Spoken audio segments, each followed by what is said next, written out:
All right, Dr. Gilda, I want to talk about listening. We know audiences have some issues with listening. How do they listen?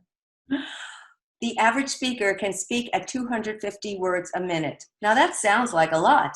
It does. However, the average listener listens at 500 words a minute. So while you're speaking to me, I'm going, writing notes.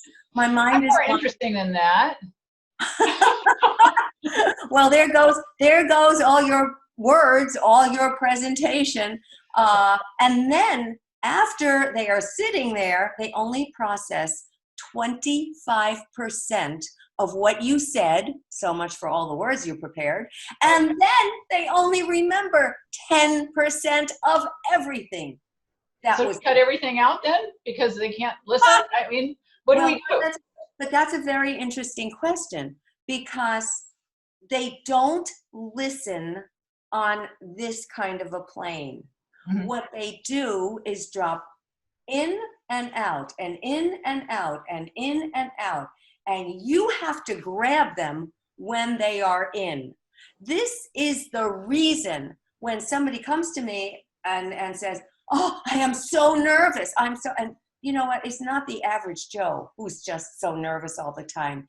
It's everybody. I trained a director at one of the largest banks in the world who was taking a handkerchief and mopping his face. He went through 3 hankies.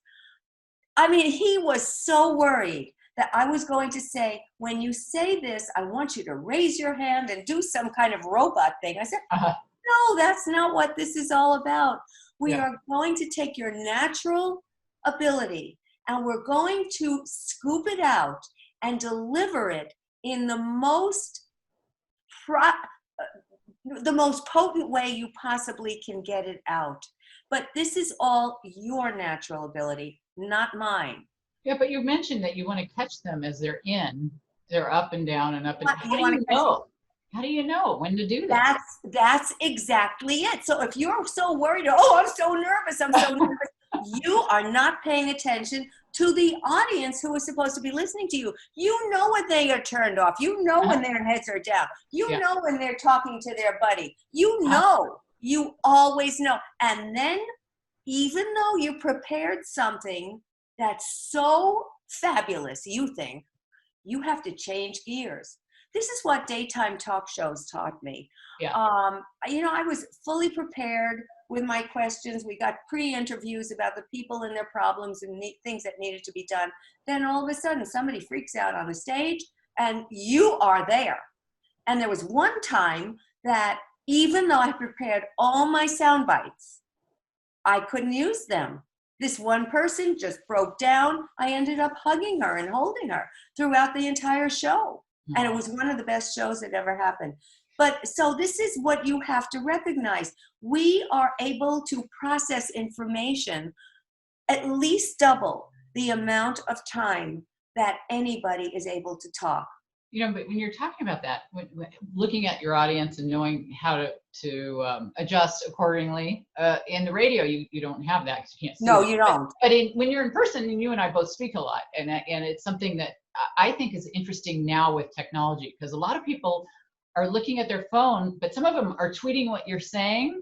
Some of them are taking videos of you. So if they're looking at their phone, you don't know. And I noticed with my videographer when I spoke at a big 1,700 people recently, you could see what the back of their phones were, what they were looking at. A lot of them were tweeting what was happening on the stage. But if you just took a picture and you couldn't see what was on their screen, it might look like they're bored because they're looking down. So how do you know? I mean, that's a tough thing when you're in media to know if people are really so enthralled with what you're saying, they're typing it up or capturing it, or if they're bored.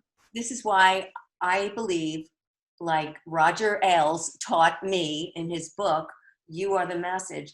I believe that I am the message. I do not use slides and all these fabulous bells and whistles that you use so effectively. I'm jumping around and I don't give people a moment to rest and to just take a back seat and let their mind drift because I sometimes, well, when I have the mic in my hand and I go around from seat to seat to seat, I'll call on somebody who doesn't look all that engaged. and I'll call on that person and I'll get that person involved. And it works out so much better for me because that's my personality. Yeah. You are much more conservative about that. I'm getting more wild lately, Gilda. Oh, you are? Okay, everybody, make room. The wild Dr. Diane Hamilton Dr. is Gilda made entering me the more world. wild. I'll tell you what, because I think it's, I'm actually always been much more outgoing, but when I have the camera in my face, I tend to tone it down because you're thinking, I guess it depends on your audience. You know what I mean? If you're trying to appeal to a stockbroker meeting, sometimes it's not quite the same feeling as if you're at a rah rah, let's get energized meeting. You know what I mean? I think it just depends. We have to be flexible, don't we? Well, style flexing is basic. Right. And, the body language counts 55% of all the message that you're delivering. So 55% is the body language, and everything else follows suit. But the words are only 7%. That's what the words do for an audience. Nothing. They're watching you. They want to see you move and jump and jive and do whatever you're doing because they want to feel as though they're engaged. And the proof of the pudding really was I had just left a big organization. I had just done a keynote and some individualized training in this company. And I was moving the crowd out. And the person who was coming in to deliver her speech said, every time you're in this room, everybody is so enthused and they're so happy when they leave and they feel as though they have gotten such a great impact from the experience. And that was enough to tell me that I'm on the right track for my personality. Right. But everybody has to adjust according to their personality.